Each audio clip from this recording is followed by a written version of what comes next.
Welcome to Insights Now, a series of conversations designed to shine a light of clarity on the complex world of investing.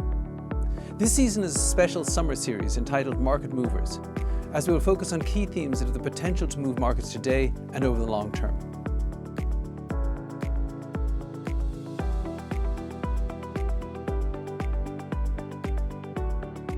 Hello, I'm David Kelly, Chief Global Strategist here at JP Morgan Asset Management, and welcome to Insights Now. So let's get started. There are a lot of questions surrounding AI and its potential to change both the economy and society. So I'm here with Michael Albrecht and Stephanie Aliaga, who have both been doing a lot of research into what AI might mean for the workforce, for productivity, and for economic growth. And you're actually putting this out in a forthcoming research publication.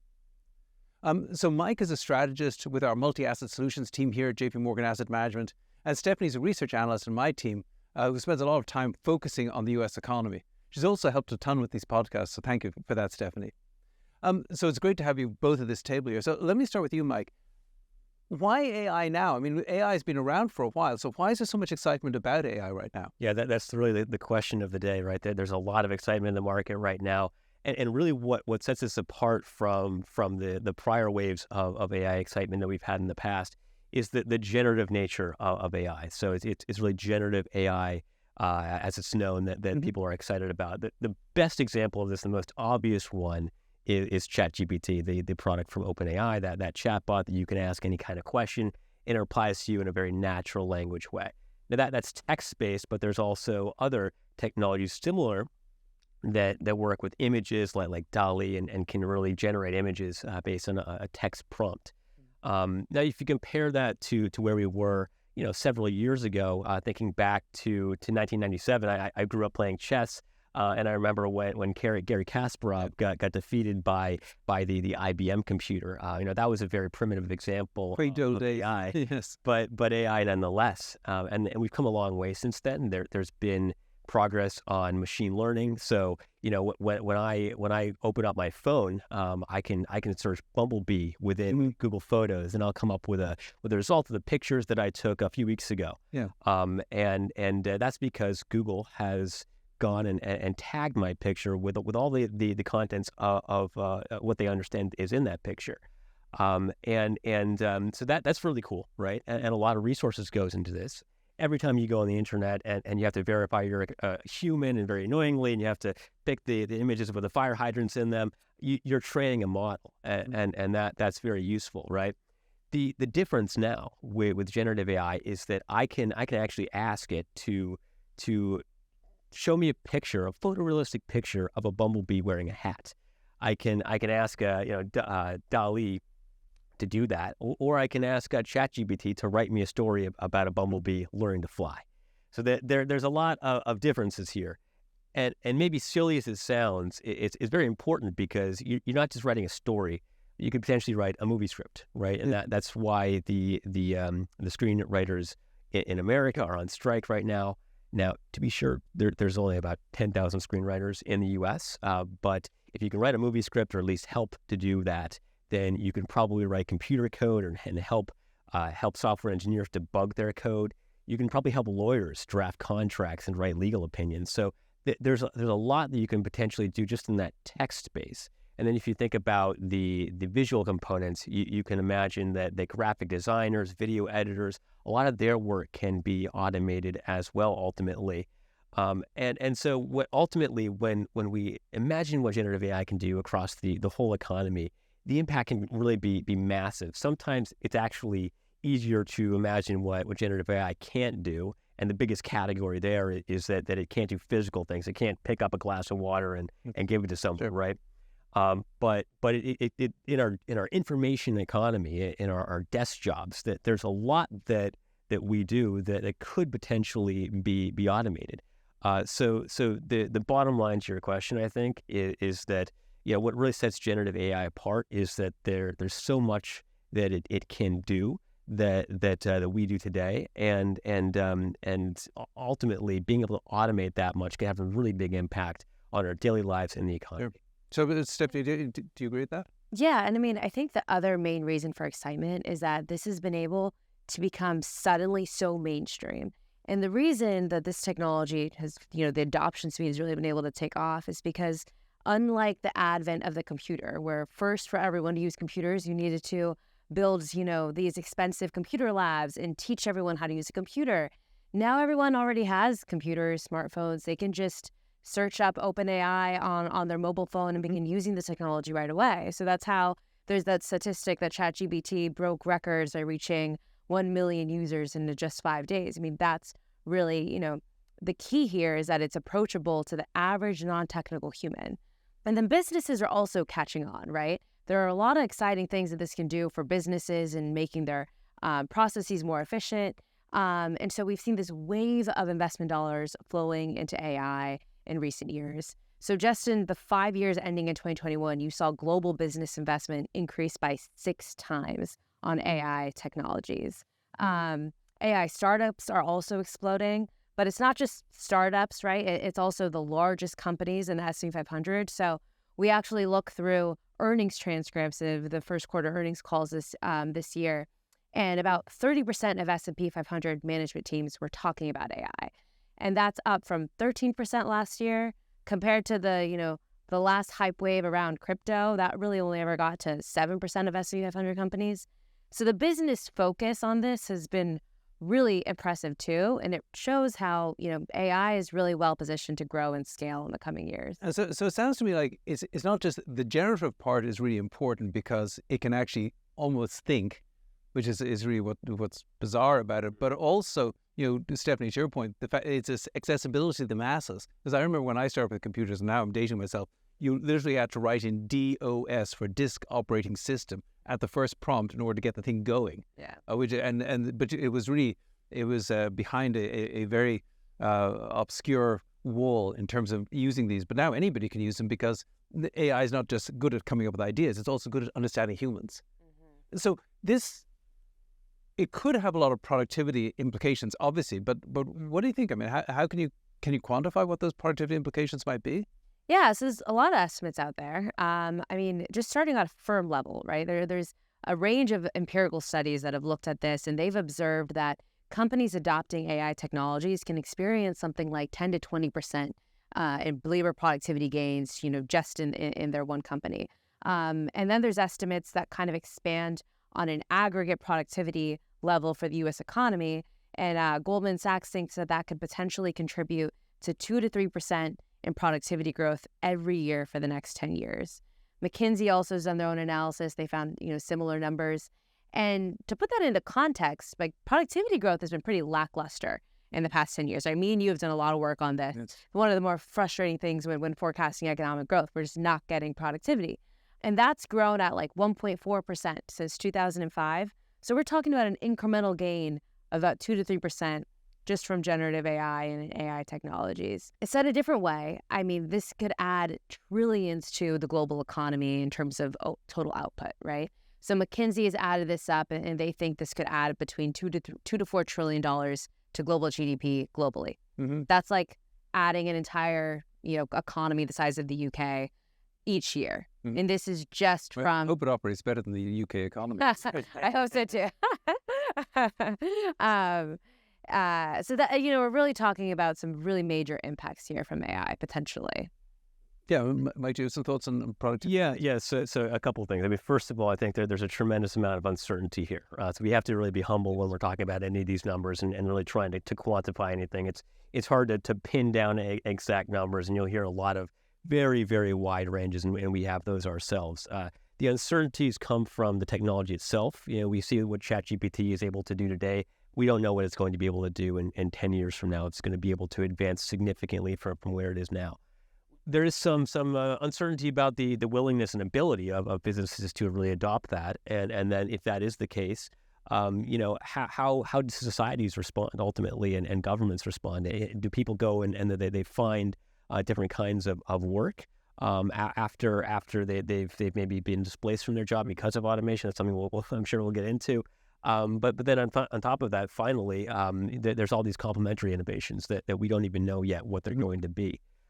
So that would be kind of the first thing that I'd add. But we've done a lot of these calculations ourselves, and I think just one thing to kind of set the stage here And so we know what we're talking about. A lot of people tend to think about, this job is going to be automated by AI and this job is not. But really what the work that's being done is looking at more at a task level. So there's the databases out there that look at every single task that you can possibly imagine for every single job. You can cross-reference that with some other databases to look at the amount of those jobs in the economy, and then come up with the task content, every single task in the economy, and you can go one by one and say, AI can do that, AI can probably do that, and so on. And at the end of the day, you get a number that I think in our view, probably we think that some of these estimates out there are a little bit ambitious, but something like 5 to 20% of the economy could probably be automated at the end of the day over the next 10 years or so. Yeah, and I mean, you talk about automation, but productivity isn't just about automating existing tasks. I mean, there's more to it than that. Yeah, exactly. And that's the other, major point when it comes to AI is that when we think about the past, transformative technologies that have really shaped the way we live today. So things like the steam engine, when, the steam engine was first made to help pump water out of coal mines. And then people realize, oh, wow, this technology is really neat. We can use this to build railroads and steamships, which then gave way to innovations in supply chains, and really created the Industrial Revolution more wholly. Similar to the computer, right? It sparked a whole bunch of innovations digitally that populate our lives today. So when it comes to AI, I mean, I think what we're dealing with is there's a number of complementary innovations that can come out of this that we can only begin to imagine. And the other thing that actually gets me really excited is the potential to accelerate innovation itself from AI. So AI can help automate, right, a lot of time-consuming tasks. Well, through the research and development process is quite long because of a lot of those time-consuming tasks. AI can also analyze vast amounts of data. And in doing so, it can uncover new insights, better ways of doing things, provide us with those insights, create a more seamless environment for human collaboration and creativity. We can get our own smart assistant in all of our team meetings to help take notes and suggest ideas. And when you hear from the leaders in AI, I mean, this is what they're really excited about. It's less so much of the automation of tasks. It's the ability to really help solve a lot of important real-world problems. It sort of reminds me of DNA, which not only is the product of evolution, but is an amazing evolution machine by the very frequency with which it makes mistakes and replicates. So, a truly magnificent evolutionary process is not just one that evolves, but actually speeds the pace of evolution. This seems like very much sort of a parallel thing, that AI can actually speed the rate of innovation of AI. Very interesting. But so this is all very positive, but the downside, of course, is they're going to take our jobs. I mean, are you worried about the the employment impact of AI? There's definitely a tendency to think about that risk, and if there is a risk, that's definitely one of the bigger ones. I think that there's a lot of work out there that involves repetition, very very boring work that we don't like to do, and it's a fortunate thing actually that AI can maybe automate a lot of that stuff. But you can imagine for us, for instance, kind of reading through a lot of the research that tends to be saying the same thing, is kind of coming away with some summary points, can help us do our jobs a lot better, right? And save us a lot of time and open up opportunities to do more interesting things. I suppose the downside to that is that if we've got a whole bunch of other time on our hands, we can spend that doing other things, and ultimately that can mean a few things. In a perfectly optimized world, perhaps we could all go out and have a lot of leisure time. The Keynesian 15-hour work week, if you will, really gets materialized. Whether that happens, I think, is a big question. Probably the more likely kind of result is that some of us are needed to do jobs, but not quite as many people. And ultimately that means you don't need a team that's quite as big. The other possibility is that clients wind up asking us to do a little bit more, and we end up delivering much more interesting, wholesome work, and that's kind of the other possibility. So the reality is probably a mixture of both of these. The one thing that kind of maybe a related point that I would add to this is that there's really a lot that the likes of ChatGPT can't do yet, right? So you've got the way I kind of think about it, and I've used it a lot in like my own writing and trying to help me. But sometimes it doesn't quite seem to understand what you're asking it to do. It's in many cases it kind of hallucinates some information that isn't quite true, and when it does do what you want it to do, it can be a little bit wordy. So it's not quite a refined product. In some ways, it kind of reminds me of sort of the new person on the team who's kind of coming up and figuring out how to do things. So they'll hand you a piece of work, which is very useful. It saves me a lot of time, but at the end of the day, it needs another layer of expertise on top of that. Yeah. And I think that's essentially what a lot of us can continue to do. The bottom line, though, is that you just don't need as many people to perform that really interesting work. I think we're still ironing out some of the kinks with ChatGPT and generative AI, but the net result is that, yes, a large swath of workers will be exposed to automation in their job. I mean, automation isn't a new phenomenon. It's not necessarily something to be wholly scared of in its entirety, but I do think it's going to challenge workers to particularly home in on those skills that humans are uniquely good at. Complex problem solving, collaboration, creativity. And then there's this swath of jobs, too, that we don't really think we'll see much automation anytime soon. It looks like the use of robotics, at least on a broad scale, is still a long ways away. So, I mean, a lot of the jobs that require manual labor, to Mike's earlier point, will still be there. So you'll still need to mow your lawn or hire someone to do it. And then there's a bunch of jobs where we just simply, the human component of that job is so valuable, it likely won't be automated. So when you think about, daycare providers, celebrities, hopefully market strategists.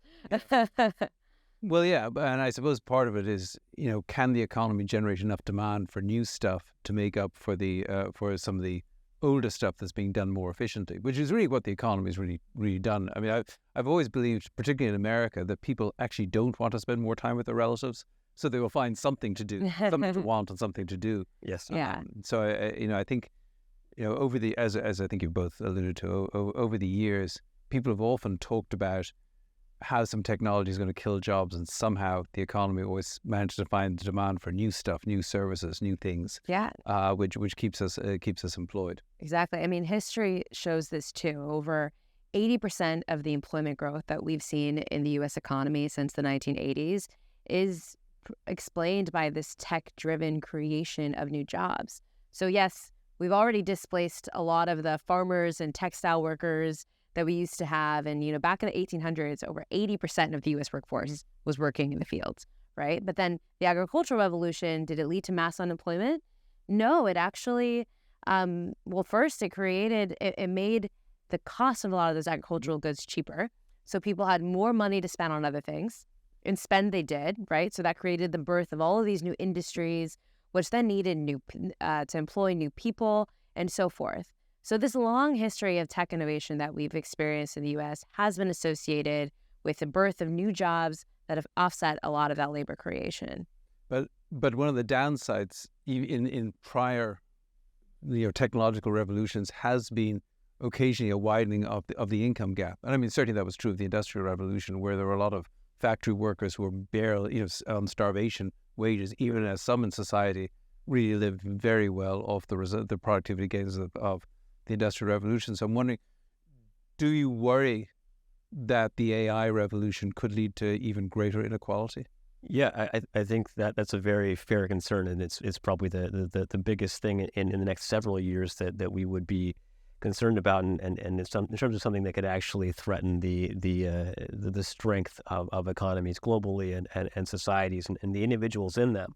You mentioned the Industrial Revolution. That's certainly been true of that growing inequality over the last few decades, that you've had a lot of economic growth, but it really hasn't accrued to the masses. And ultimately, the same could be true for artificial intelligence. Just kind of thinking about this maybe a little bit conceptually here, if you have a robot taking a human job, that robot's going to earn those wages that the human was earning before, except those wages are accruing to capital, right? Someone owns the robot at the end of the day. So ultimately, we would think that probably AI and automation in general is probably more accretive to capital holders than it is to labor overall. The other thing to consider maybe is that the jobs that are maybe the most exposed tend to be a little bit more middle class, kind of like paralegals, if you will, and so you might have more of a hollowing out and sorting people into more extremes on the low and the high side. The last thing I'd add here, David, is just that as we transition to this new world and as there's potentially an excess supply of labor in certain sectors, that could put kind of downward pressure on the equilibrium wages in those sectors. Yeah. I will say that there might be some countervailing forces when it comes to AI in particular. I mean, I think the long, era of computerization definitely led to this hollowing out of the middle. Yeah. But what's unique about AI is that it could potentially lend expertise to those novice or lesser skilled workers that they haven't, gone through the lived experience or gained the credentials to attain those. And it can make, it could actually empower that cohort of workers to provide, better services, drive greater value add. So, for example, if you had a junior analyst that wanted to pitch a new, digital app or interface for their company, right? You'd first need to hire a really expensive computer programmer to write the code for you and an expensive graphic designer. Now, Google already has a service where you can you keep all of the customization tools to build out an app yourself. And so now that, analyst is actually empowered to do a lot more than it could have before, maybe couldn't afford those skills and such. So it makes tech, the power of tech accessible to those who really are pretty non-techy. Yeah. Which actually feels really good to me. Yeah. When I applied for this job, there was a Python assessment. So okay, that's maybe we don't have that anymore. Okay, maybe I'll skip Python altogether. Yeah. But there are other more nefarious outcomes from AI. Do you worry a little bit about some of the more doomsday outcomes from AI? Yeah, I think that's a long way off in terms of maybe AI being able to take all of our jobs or resulting in some kind of Terminator situation where it gains free will and consciousness and all of that. I think in the near term, going back to for thinking about the downsides here, going back to the point about inequality, that's probably the biggest one that we're really focused on. We think that progressive automation is going to gradually erode the ability of people to find jobs that pay well, and for that, I think governments have a big role to play, right, in terms of kind of, first of all, very actively redistributing some of the income shares. It sounds like people have to be pretty flexible themselves in just understanding how technology is changing the workplace landscape and adapting to it. Yeah. I think that's the other main risk. I mean, I think I kind of talked about maybe a more sanguine outcome, right, for labor. But the risk is that this is just happening so fast that it doesn't give labor time to adjust. So I think the potential for, large frictional unemployment is very real. And there's a lot of questions that we have to answer too as a society, right? Is, now that we're kind of automate a lot of the routine tasks that a lot of workers, they've only been doing that for years. Can everyone be a great problem solver? How do we kind of train people for that? Or are we teaching that in classrooms? So these are all kind of big questions that I think the speed at which this technology is taking off really makes more urgent for business leaders and governments to address. Yeah, and maybe just picking up on that last point, I think this is the first time in at least a few decades where it's hard to imagine what the most popular jobs of the next 10 15 years are going to be. It makes our long-term capital market forecasting a very, very difficult process. I mean, you mentioned coding and so forth, and it's hard to know. Is the world of tomorrow, is that going to be one where we need more coders to help with all this AI, or is that something that AI can do on its own and you don't need those coders? Or is the job of coding just going to be something completely different? So I think if there's maybe one takeaway from all this is the importance of flexibility and people's being adaptable to new environments, and also being very active from a society perspective of retraining people. And policymakers also have to have a very clear eye and clear view of what AI is doing to the society and to the economy.